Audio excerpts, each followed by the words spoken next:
پانچویں پشت میں والد کی طرف سے نبی کریم صلی اللہ علیہ وسلم کے نسب سے مل جاتے ہیں۔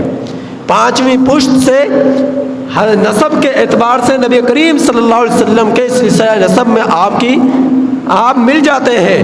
اور جو ہے آپ والدہ کی طرف سے آپ کی جو نانی جان تھی حضرت ام الحکیم بیضا رضی اللہ تعالیٰ عنہ، آپ کی یہ نانی جان تھی، اور نبی کریم صلی اللہ علیہ وسلم کے والد غرامی حضرت عبداللہ جو تھے، یہ دونوں آپس میں بہن بھائی تھے، اور ایسے بہن بھائی تھے کہ دونوں ایک یعنی جڑواں پیدا ہوئے۔ ایسے بہن بھائی تھے کہ حضرت عثمان غنی رضی اللہ تعالیٰ عنہ کی نانی جان اور نبی کریم صلی اللہ علیہ وسلم کے والد محترم یہ کیا تھے؟ دونوں کے دونوں جڑواں پیدا ہوئے۔ تو والدہ کی طرف سے بھی آپ کا نسب نبی کریم صلی اللہ علیہ وسلم سے مل جاتا ہے، والد کی طرف سے بھی نسب جو ہے نبی کریم صلی اللہ علیہ وسلم کی طرف مل جاتا ہے۔ حضرت عثمان غنی رضی اللہ تعالیٰ عنہ کا تعلق اموی خاندان سے تھا۔ اموی جو تھے حضرت جو ہے عثمان غنی رضی اللہ تعالیٰ عنہ کے خاندان نسب میں آپ کے پردادے تھے، اور نبی کریم صلی اللہ علیہ وسلم کے سلسلہ نسب میں جو ہاشم تھے، یہ اموی اور ہاشم دونوں آپس میں رشتہ دار تھے۔ تو نبی کریم صلی اللہ علیہ وسلم کے ساتھ سلسلہ نسب کے ایک ساتھ مل جانا حضرت عثمان غنی رضی اللہ تعالیٰ عنہ کے لیے ایک بہت بڑا اعزاز تھا، ایک بہت بڑی خوش بختی تھی۔ تو آپ کی یہ دعا کا ثمرہ تھا، اللہم احیینی سعیدا، تو سعادت عطا فرمائی، تو ایسی عطا فرمائی کہ آپ کا حسب نسب بھی اعلیٰ تھا، آپ کا خاندان بھی اعلیٰ تھا۔ اور خوش بختی پھر کیسی عطا فرمائی کہ اگر کسی کا نکاح کسی اعلیٰ خاندان میں ہو جائے تو بہت بڑی سعادت ہوتی ہے، کسی عظیم خاندان میں ہو جائے، کسی عظیم شخصیت کی بیٹی کسی کے نکاح میں آ جائے تو بہت ہی یہ خوش بختی اور سعادت مندی ہوتی ہے۔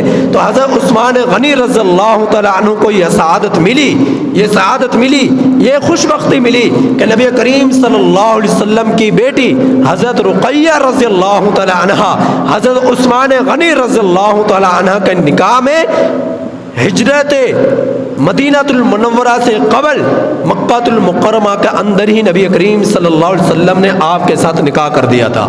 کس کا؟ حضرت رقیہ رضی اللہ تعالی عنہ کا۔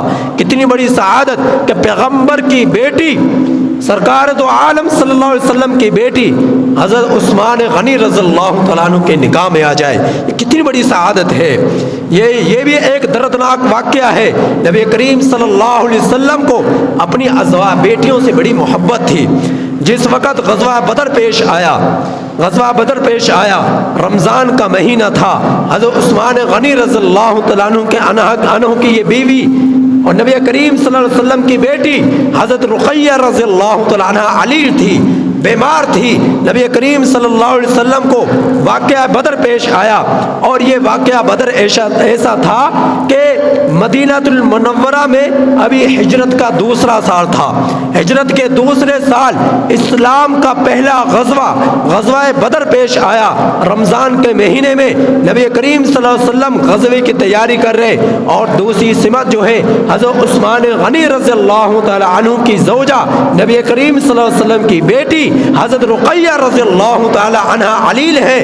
نبی کریم صلی اللہ علیہ وسلم نے فرمایا کہ اے عثمان، تو نے غزوے میں شریک نہیں ہونا، آپ کے لیے صرف یہی کام ہے کہ آپ جو ہے اپنی بیوی کی تیمارداری کرے، ان کی دیکھ بھال کرے، ان کی خاطر تواضع کرے۔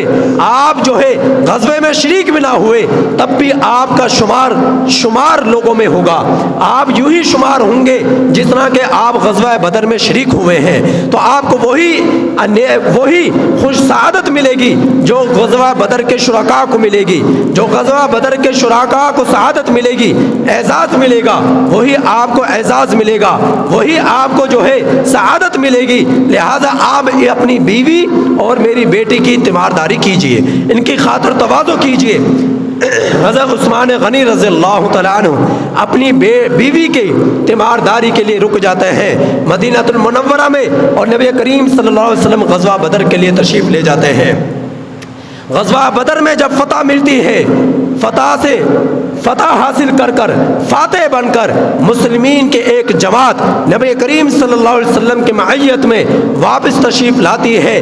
ابھی مدینہ المنورہ پہنچتے نہیں، نبی کریم صلی اللہ علیہ وسلم کے پاس اسامہ بن زید رضی اللہ تعالیٰ عنہ، یہ زید کون تھے؟ جن کو نبی کریم صلی اللہ علیہ وسلم نے اپنا منہ بولا بیٹا بنا لیا تھا۔ زید بن حارثہ رضی اللہ تعالیٰ عنہ، ان کے بیٹے ہیں اسامہ۔ نبی کریم صلی اللہ علیہ وسلم نے ان کو بھی تیمارداری کے لیے وہیں پر جو ہے حضرت عثمان غنی رضی اللہ تعالیٰ عنہ کے پاس چھوڑ دیا کہ آپ بھی میری بیٹی کی تیمارداری کیجئے اور ان کی خاطر تواضع کیجئے۔ تو یہ دونوں حضرات جو ہے وہاں پر موجود ہیں۔ نبی کریم صلی اللہ علیہ وسلم فاتح بن کر غزوہ بدر سے واپس تشریف لا رہے، حضرت اسامہ رضی اللہ تعالیٰ عنہ بھاگتے ہوئے جاتے ہیں۔ ابھی نبی کریم صلی اللہ علیہ وسلم مدینہ میں پہنچتے نہیں کہ آپ کو اطلاع دی جاتی ہے۔ اطلاع دینے میں ابھی دیر ہوتی ہے کہ نبی کریم صلی اللہ علیہ وسلم خود ہی پوچھتے ہیں اسامہ میری بیٹی کا کیا حال ہے، رقیہ کا کیا حال ہے؟ تو حضرت اسامہ رضی اللہ تعالیٰ عنہ فرماتے ہیں اللہ کے رسول صلی اللہ علیہ وسلم اس رقیہ جو ہے اللہ کے پیاری ہو چکی ہے، اللہ کا حکم آ چکا ہے، وہ اللہ کے پاس جا چکی ہے۔ نبی کریم صلی اللہ علیہ وسلم کا معمولات زندگی میں یہ معمول تھا کہ جب بھی کسی سفر سے واپس تشریف لاتے سب سے پہلے مسجد نبوی کے اندر نوافل ادا کرتے اور اس کے بعد گھر تشریف لاتے۔ نبی کریم صلی اللہ علیہ وسلم مسجد نبوی کی طرف تشریف نہیں لے گئے بلکہ جنت البقیع میں سیدھے تشریف لے گئے، اور جب تک جنت البقیع میں پہنچتے ہیں قبر کے قریب پہنچتے ہیں کہ حضرت رقیہ رضی اللہ تعالی عنہ کی قبر کو ڈھانپ دیا جاتا ہے۔ حضرت عثمان غنی رضی اللہ تعالی عنہ فرماتے ہیں اے اللہ کے رسول صلی اللہ علیہ وسلم اگر اجازت ہو تو قبر کو کھول دیا جائے، چہرہ دکھا دیا جائے۔ نبی کریم صلی اللہ علیہ وسلم نے ارشاد فرمایا عثمان اب یہ میں نے اپنے رب کے حوالے کر دیا اپنی بیٹی کو، کل قیامت کے دن ہی اپنی بیٹی کا چہرہ دیکھوں گا۔ تو یہ حالت تھی نبی کریم صلی اللہ علیہ وسلم کی بیٹی کے انتقال کے بعد۔ حضرت عثمان رضی اللہ تعالیٰ عنہ پریشان رہتے تھے، غمگین رہتے تھے کہ ایک اعزاز تھا، ایک سعادت تھی جو اللہ رب العزت نے مجھے عطا فرمائی تھی کہ پیغمبر کی بیٹی میرے نکاح میں تھی، وہ سعادت مجھ سے چھن چکی۔ نبی کریم صلی اللہ علیہ وسلم نے ارشاد فرمایا عثمان پریشان نہ ہو، پریشان نہ ہو۔ حضرت نبی کریم صلی اللہ علیہ وسلم نے اپنی دوسری بیٹی حضرت ام کلثوم رضی اللہ تعالیٰ عنہ کا بھی نکاح حضرت عثمان رضی اللہ تعالیٰ عنہ کے نکاح میں ان کی زوجیت میں ان کا نکاح عطا فرما دیا، اور دوسری بیٹی کا نکاح کا فرمانا یہ حضرت عثمان رضی اللہ تعالیٰ عنہ کے لیے ایک بہت بڑی سعادت تھی کہ یہ کے بعد دیگر دو بیٹیاں حضرت عثمان رضی اللہ تعالیٰ عنہ کے نکاح میں آئی۔ رقیہ وہ تھی کہ جن کا زمین پر اللہ کے رسول صلی اللہ علیہ وسلم نے نکاح فرمایا۔ ام کلثوم رضی اللہ تعالیٰ عنہ وہ تھی کہ جن کا عرش بری پر اللہ رب العزت نے حضرت عثمان غنی رضی اللہ تعالیٰ عنہ کے ساتھ نکاح فرمایا۔ تو دو بیٹیاں یک بعد دیگرے حضرت عثمان رضی اللہ تعالیٰ عنہ کے نکاح میں آئی، اور نبی کریم صلی اللہ علیہ وسلم نے ارشاد فرمایا عثمان میں تجھ سے راضی ہوں، میں تجھ سے راضی ہوں، اتنا راضی ہوں، اتنا راضی ہوں کہ اگر میری 40 بیٹیاں ہوتی تو وہ بھی یہ کے بعد دیگرے تیرے نکاح میں دے دیتا۔ ایک روایت میں ہے فرمایا اگر میری 100 بیٹیاں ہوتی تو یہ کے بعد دیگرے وہ میں تیرے نکاح میں دے دیتا۔ اور ایک روایت میں تیسرا قول یہ ہے کہ میں اتنا راضی ہوں اگر میری 200 بیٹیاں ہوتی تو وہ بھی یہ کے بعد دیگرے میں تیرے نکاح میں دے دیتا، اتنا میں تجھ سے راضی ہوں۔ نبی کریم صلی اللہ علیہ وسلم اس قدر راضی تھے کس سے؟ حضرت عثمان غنی رضی اللہ تعالیٰ عنہ سے۔ ایک مرتبہ نبی کریم صلی اللہ علیہ وسلم تشریف فرما ہے، نبی کریم صلی اللہ علیہ وسلم کی پنڈلی مبارک سے کپڑا ہٹا ہوا حضرت ابو بکر صدیق رضی اللہ تعالی عنہ تشریف لائے۔ آپ صلی اللہ علیہ وسلم اسی حالت میں بیٹھے رہے، کپڑا نہیں ڈالا۔ حضرت فاروق اعظم رضی اللہ تعالیٰ عنہ تشریف لائے، نبی کریم صلی اللہ علیہ وسلم اسی حالت میں بیٹھے رہے، کپڑا نہیں ڈالا۔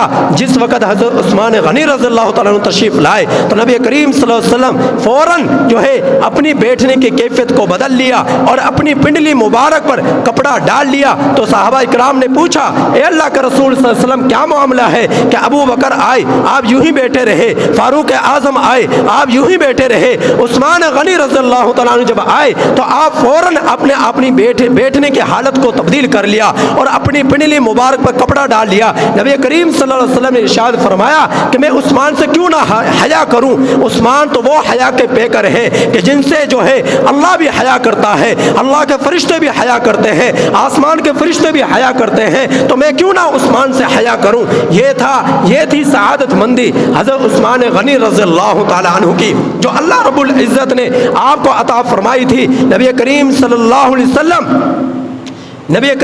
وسلم کی بیٹی یہی رقیہ حبشہ کی طرف ہجرت ہوئی، پھر حبشہ کی طرف دوسری مرتبہ ہجرت ہوئی، پھر تیسری مرتبہ مدینہ المنورہ کی طرف ہجرت ہوئی۔ جب یہ تیسری مرتبہ ہجرت ہوئی، مدینہ المنورہ میں تشریف لائے، تو پھر کیا تھا، مدینہ المنورہ کے اندر صرف ایک ہی کنواں تھا، صرف ایک ہی کنواں تھا، جس سے جو ہے پورے مدینہ کے لوگ جو ہے اپنی پیاس کو بجھاتے تھے، اپنے جانوروں کی پیاس کو بجھایا کرتے تھے، اپنے استعمال کا پانی لیا کرتے تھے۔ اور اس کنویں کا مالک ایک یہودی تھا۔ نبی حضرت عثمان غنی رضی اللہ تعالیٰ عنہ کو جو ایک لقب یہ ملا کہ آپ غنی تھے، یعنی آپ بہت ہی زیادہ مالدار تھے۔ تو مالدار ہونے کی سعادت کسی کو مل جائے، خوش بختی میں کسی کو مل جائے تو یہ بھی ایک عظیم نعمت ہے۔ اور اگر یہ عظیم نعمت مل جانے کے بعد کنجوسی نہ ہو، بخیل پنا نہ ہو، اور بخیل پنے سے، کنجوسی سے پاک ہو، اللہ کے راستے میں خرچ کرنے کی توفیق مل جائے، یہ اس سے بھی بڑی نعمت ہے۔ تو حضرت عثمان غنی رضی اللہ تعالیٰ عنہ کو اللہ رب العزت نے مال بھی وافر مقدار میں عطا فرمایا اور سخاوت بھی اعلیٰ درجے کی عطا فرمائی۔ حضرت عثمان غنی رضی اللہ تعالیٰ عنہ نے وہ اس کنویں کو خریدا اس یہودی سے، اور جو ہے وہ یہودی سے خرید کر اس کنویں کو جو ہے وقف کر دیا، اور تمام صحابہ اکرام مسلمین کی جماعت جو ہے اس کنویں سے پھر اپنے استعمال کا پانی لیا کرتے تھے۔ تو یہ حضرت عثمان غنی رضی اللہ تعالیٰ کو یہ سعادت ملی۔ پھر اس سے بھی آگے چلیے، جس وقت مسجد قباء جو اسلام کی سب سے پہلی مسجد ہے، نبی کریم صلی اللہ علیہ وسلم نے اس کی جب پہلی اینٹ رکھی، دوسری اینٹ حضرت ابو بکر صدیق رضی اللہ تعالیٰ نے رکھی، تیسری اینٹ جو ہے فاروق اعظم رضی اللہ تعالیٰ نے رکھی، چوتھی اینٹ جو ہے حضرت عثمان بن عفان رضی اللہ تعالیٰ نے رکھی، یہ سعادت۔ اور پھر اس میں اپنا مال خرچ کیا۔ جس وقت مسجد نبوی بنی، مسجد نبوی کی تعمیر میں سب سے پہلے جو زمین خریدی کر دی گئی وہ حضرت ابو بکر صدیق رضی اللہ تعالیٰ عنہ نے دی۔ اور جس وقت ایک زمانہ پھر گزرا، مسلمین کی جماعت بڑھی، مسلمانوں کی تعداد میں اضافہ ہوا، پھر ضرورت پڑی کہ مسجد نبوی کی زمین کو مزید بڑھایا جائے، اس مسجد کی توسیع کی جائے۔ پھر حضرت عثمان غنی رضی اللہ تعالیٰ عنہ نے اب مسجد نبوی کے لیے مزید زمین خرید کر دی اور اللہ کے راستے میں جو ہے اپنا مال یوں خرچ کیا۔ حضرت عثمان غنی رضی اللہ تعالیٰ عنہ وہ پیغمبر کے داماد رسول ہیں، پیغمبر کی بیٹیاں جن کے نکاح میں آئی، آپ کو یہ سعادت بھی ملی کہ آپ کی یہ دعا کا نتیجہ تھا، اللہم احینی سعیداً، کہ اے اللہ تو مجھے زندگی دے تو سعادت مندی والی دے۔ کہ آپ کو سعادت ملی تو ایسی ملی کہ مال بھی خرچ کرتے چلے گئے، مال بھی خرچ کرتے چلے گئے، کہ ایک مرتبہ ایسا ہوا کہ 1000 اونٹوں کا قافلہ حضرت عثمان بن عفان رضی اللہ تعالیٰ عنہ کا آیا۔ مکہ کے لوگ جو ہے، تاجر لوگ جو ہے وہ آئے اور آ کر کہنے لگے کہ عثمان سودا کیجئے، کتنے میں فروخت کرو گے؟ حضرت عثمان رضی اللہ تعالیٰ نے پوچھا کہ تم بتلاؤ کیا دو گے؟ فرمایا ہم 10 کی چیز 12 میں دیں گے۔ حضرت عثمان رضی اللہ تعالیٰ فرمانے لگے کم قیمت لگائی ہے، کہنے لگے 10 کی چیز ہم 14 میں دیں گے۔ حضرت عثمان رضی اللہ تعالیٰ نے فرمایا ابھی بھی قیمت کم لگائی ہے، فرمایا کہ 10 کی چیز ہم 15 میں دیں گے۔ اب بولو عثمان، اس سے بڑھ کر کسی نے قیمت نہیں لگائی جو ہم قیمت لگا چکے ہیں۔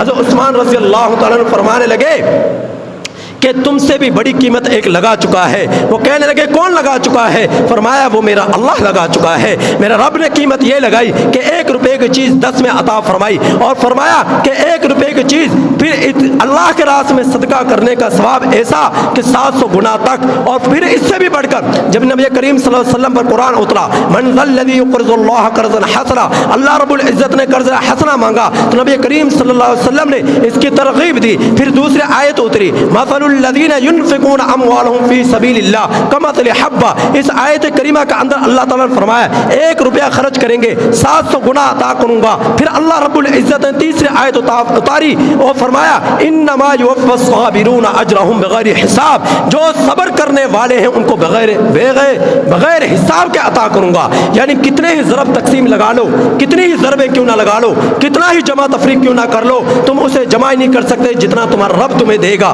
اللہ کے راستے میں خرچ کرنے کا. تو حضرت عثمان رضی اللہ تعالیٰ عنہ کو یہ سعادتیں ملی ہے جو اللہ رب العزت سے انہوں نے دعا مانگی. اپنی انگوٹھی پر جو انہوں نے یہ دعا لکھوائی اللہم احینی سعیدا وامیتنی شہیدا. پھر شہادت بھی ایسی ملی کہ اللہ رب العزت نے قرآن کی خدمت لی تو آپ ناشر قرآن بنے. اللہ رب العزت نے آپ کے سینے میں قرآن کو محفوظ کیا تو آپ حافظ قرآن بنے. پھر اللہ رب العزت نے آپ کو شہادت عطا فرمائی کہ آپ کے خون کے قطرے جو ہے قرآن کریم کے صفحات پر گرے تو ایسی شہادت ملی, ایسی شہادت ملی کہ قرآن سامنے ہے, زبان مبارک پر قرآن کا الفاظ جاری ہے اور خون کے قطرے سب سے پہلے قرآن کریم کے اوراق پر گرے. تو شہادت بھی ملی تو ایسی ملی کہ دنیا کے اندر ایسی آج تک عالم اسلام میں کسی کو شہادت نہ ملی جو حضرت عثمان بن عفان رضی اللہ تعالیٰ عنہ کو ملی. تو حضرت عثمان رضی اللہ تعالیٰ عنہ کی زندگی یہ ہمیں ایک سبق دیتی ہے کہ دنیا کے اندر جتنی زندگی گزارو اپنے رب کے لیے گزارو, من چاہے زندگی نہ گزارو. تمہیں اگر نیکیاں کرنے کی نوبت آئے دوسروں سے پیچھے نہ رہو, مال خرچ کرنے کی نوبت آئے دوسروں سے پیچھے نہ رہو, اگر اللہ کے راستے میں ہجرت کرنے کی نوبت آئے اسلام کی خاطر اعلاء کلمات اللہ کی خاطر تو اس معاملے میں پیچھے نہ رہو, اور دین کے خاطر اگر جان کا نذرانہ پیش کرنے کی ضرورت آئے تو اس میں بھی پیچھے نہ رہو. یہ سبق دیا, یہ درس دیا کس نے؟ دماد رسول صلی اللہ علیہ وسلم حضرت عثمان غنی رضی اللہ تعالیٰ عنہ نے, حضرت عثمان ذو النورین رضی اللہ تعالیٰ عنہ نے, حضرت عثمان بن عفان رضی اللہ تعالیٰ عنہ نے. اللہ تعالیٰ سے دعا ہے کہ اللہ رب العزت ہمیں حضرات صحابہ اکرام رضی اللہ تعالیٰ عنہم اجمعین کے نقش قدم پر چلنے کی توفیق عطا فرمائے.